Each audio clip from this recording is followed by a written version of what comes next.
बज गया बिगुल, बिछ गई चुनावी बिसात, किसका बजेगा डंका और किसकी होगी मात। सत्ता के सबसे बड़े चुनावी दंगल की सबसे बड़ी कवरेज,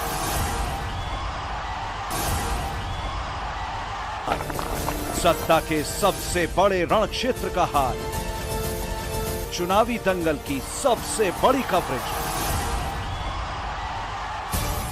विधानसभा का महासंग्राम सिर्फ। नमस्कार, मैं मंत्रा मिर्जा, आपके जाने माने चैनल दबंग भारत 24 में आपका बहुत बहुत स्वागत है। जैसे कि हम सभी जानते हैं कि मध्य प्रदेश के जो विधानसभा चुनाव होने हैं उनमें महज एक ही महीना बाकी रह गया है। आगामी नवंबर में जो है मध्य प्रदेश के विधानसभा चुनाव जो हैं होने जा रहे हैं। तो इसी चुनाव की चर्चा को लेकर हमारे चैनल के स्पेशल कार्यक्रम किस्सा कुर्सी का लेकर हम पहुंच चुके हैं विधानसभा चंदला, जहां पर चर्चा करने वाले हैं हम केडी अहिरवार जी से, जो कि कांग्रेस से अपनी दावेदारी कर रहे हैं। तो जानते हैं क्या यहाँ की समस्याएं हैं, क्या मुद्दे हैं। तो चलिए समय व्यर्थ ना करते हुए चलते हैं और चर्चा करते हैं केडी अहिरवार जी से। नमस्कार, हमारे चैनल दबंग भारत 24 में आपका बहुत बहुत स्वागत है। सर्वप्रथम आपसे पूछना चाहूंगी, आपका जो है राजनीति के क्षेत्र में आने का क्या कारण रहा? मेरा कारण राजनीति में आने का ये है कि अभी मैं प्रधानाध्यापक के पद से रिटायर हुआ हूँ, गवर्नमेंट सर्वेंट था। अभी जुलाई 23 में ही रिटायर हुआ हूँ। लेकिन इसके साथ साथ मैं SC ST अधिकारी कर्मचारी यूनियन अजाक्स जिला छतरपुर का जिला अध्यक्ष भी रहा हूँ। तो जिला अध्यक्ष होने के नाते मेरी एक शुरू से ऐसी अभिरुचि रही है कि जो अपने क्षेत्र के या जिला के ऐसे गरीब, पीड़ित, वंचित समाज के जो लोग हैं उनकी मैंने अजाक्स अध्यक्ष होते हुए इन लोगों की मैंने मदद की है। अब चूंकि ये जब समय आया, मैं रिटायरमेंट हुआ, तो मुझे लगा कि चूंकि मेरी अभिरुचि है गरीब लोगों की मदद करना, तो मेरे ये दिमाग पे आया कि अगर मैं विधायक बन जाता हूँ, विधानसभा में पहुँचता हूँ, तो इन वर्गों की समस्याओं को मैं और अच्छे ढंग से उठा सकता हूँ। इसीलिए मैंने राजनीति में आने का फैसला किया है। जी, तो आप जब दावेदारी कर ही रहे हैं तो आप अपनी जनता के बीच भी जा रहे होंगे, जनसंपर्क कर रहे होंगे, तो आपको क्या लगता है विधानसभा में ऐसी कौन सी समस्याएं हैं जो बृहद पैमाने की हैं, अभी तक उन पर कोई ध्यान नहीं दिया गया है, या आप ही उन समस्याओं का निराकरण करेंगे? देखिए, मैं चंदला विधानसभा में घूम रहा हूँ, चूँकि यहाँ का मूल निवासी भी हूँ मैं चंदला विधानसभा का, तो मुझे क्षेत्र की हर समस्या का नॉलेज है, ज्ञान है। और मैंने यहाँ देखा कि जब मैं कई गांवों में गया और जाता हूँ, तो यहाँ तो एक सबसे बड़ी समस्या एक रोड की समस्या है। कई गांवों में रोड की व्यवस्था नहीं है। बच्चों को आने जाने के लिए या बीमार लोगों के इलाज के लिए, महिलाओं के प्रसव होते हैं उनको लाने ले जाने के लिए संसाधन नहीं है। ये क्षेत्र बहुत पहले से पिछड़ा रहा है। यहाँ आज तक किसी नेता ने, कितने बार विधायक बनते हैं, वो सभी बालू की खदान और क्रेशरों में व्यस्त हो जाते हैं, और जो क्षेत्र की ज्वलंत समस्या है उस पर कोई भी विधायक आज तक ध्यान नहीं दिया। जी, तो आपका कहना है बालू की खदानों में जी वर्तमान विधायक को लेकर ये बहुत चर्चाएं हो रही हैं कि जो वर्तमान विधायक हैं वो ना ही किसी विकास कार्य को कर रहे हैं, स्वयं का विकास कर रहे हैं, सिर्फ बालू बेचने का कार्य कर रहे हैं। तो ये क्या सत्य है या अफवाहें हैं? नहीं, बिल्कुल ये सत्य घटना है, और ये हम देखते हैं, और आप लोग भी टीवी चैनलों के माध्यम से भी हम आप लोगों को भी सुनते हैं कि यहाँ जो है एक रेत का जो व्यवसाय है। अभी भी जो वर्तमान विधायक है वो तो बिल्कुल रेत में लिप्त हैं, और आगे भी कुछ लोग ऐसे हैं कि जिनका मकसद जनता की सेवा करना नहीं है बल्कि केवल पैसा कमाना है। तो वर्तमान विधायक जी का भी बिल्कुल यही रुझान रहा है, और मैंने नहीं देखा कि वो कभी जनता के बीच गए या जनता के हितकर के लिए कोई ऐसी योजना लाए, या आज तक वो मैंने नहीं देखा कि विधानसभा में भी कोई ऐसी जन कल्याणकारी योजना के लिए उन्होंने लड़ाई लड़ी है। जी, जन कल्याणकारी योजनाओं से अगर आप कहना चाहेंगे तो क्या आपके ऐसे कोई कार्य हैं जिनको आप जनता के समक्ष लेकर गए हैं, या उनसे वोट की जो है आपने याचना की है? तो ऐसे आपके कोई कार्य हैं जो आपने जनता के लिए किए हो जिनसे आप उनसे वोट ले सकें? देखिए, एक तो हमारे क्षेत्र में किसान मजदूरों की पलायन की समस्या है। हमारे यहाँ इस चंदला विधानसभा का अधिकांश मजदूर वर्ग है वो पलायन कर रहा है। तो इस पलायन की समस्या ये है कि उनके पास कोई ऐसा संसाधन नहीं है, कोई रोजगार के ऐसे अवसर नहीं है जिससे वो अपने बच्चों को रोजगार दिला सके या स्वयं रोजगार पा सके। मनरेगा की योजना को देखिए, 200-300 रुपए में या 200 रुपए में कहीं पर डे की जो मजदूरी मिलती है उससे किसी परिवार का खर्चा थोड़ी चल सकता है।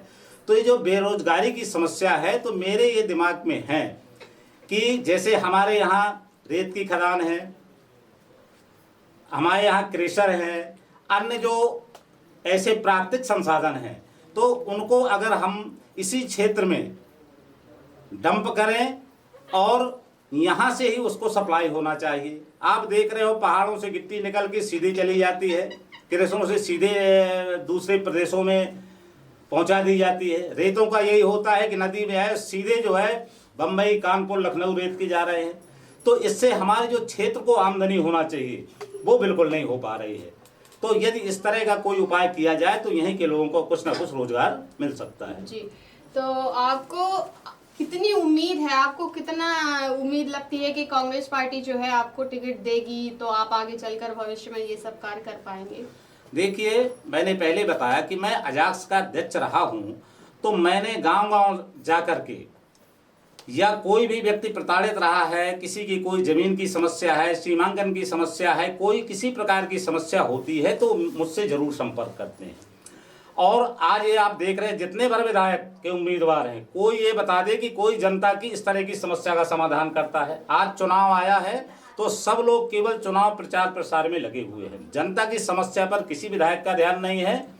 तो इसलिए जो है मैं ये चुनाव लड़ने का मैंने मन बनाया है कि मैं चुनाव लड़ करके और यदि विधायक बनता हूं तो जनता की समस्या का समाधान करूंगा।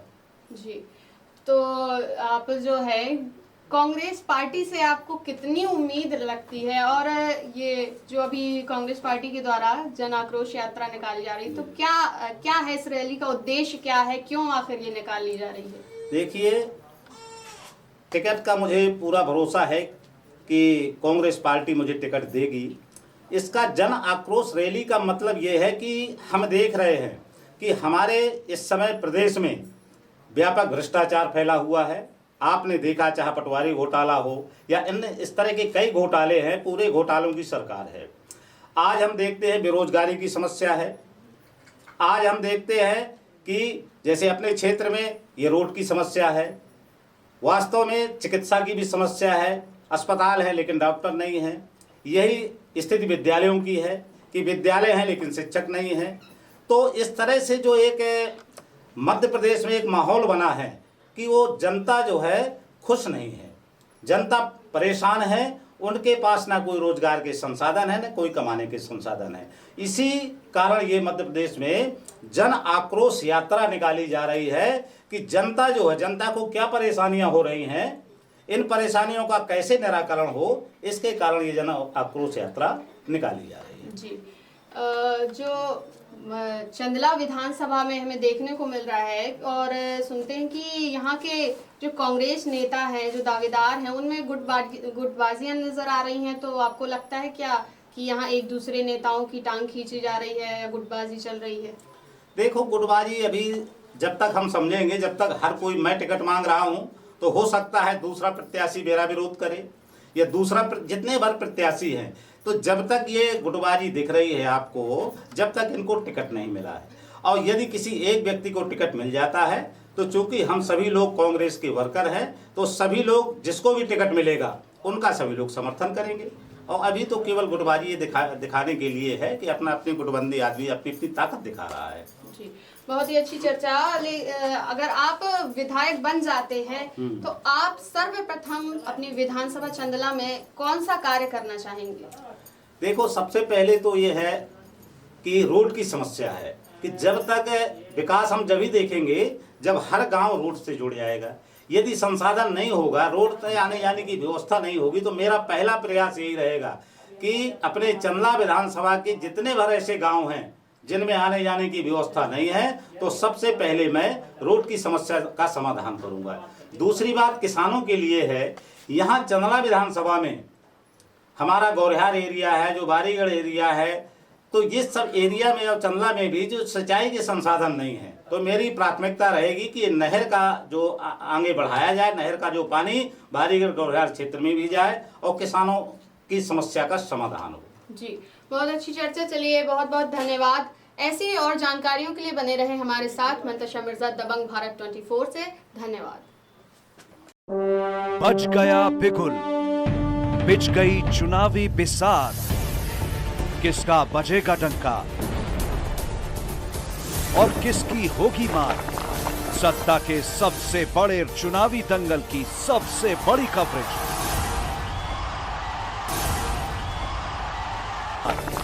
सत्ता के सबसे बड़े रण क्षेत्र का हाल, चुनावी दंगल की सबसे बड़ी कवरेज, विधानसभा का महासंग्राम सिर्फ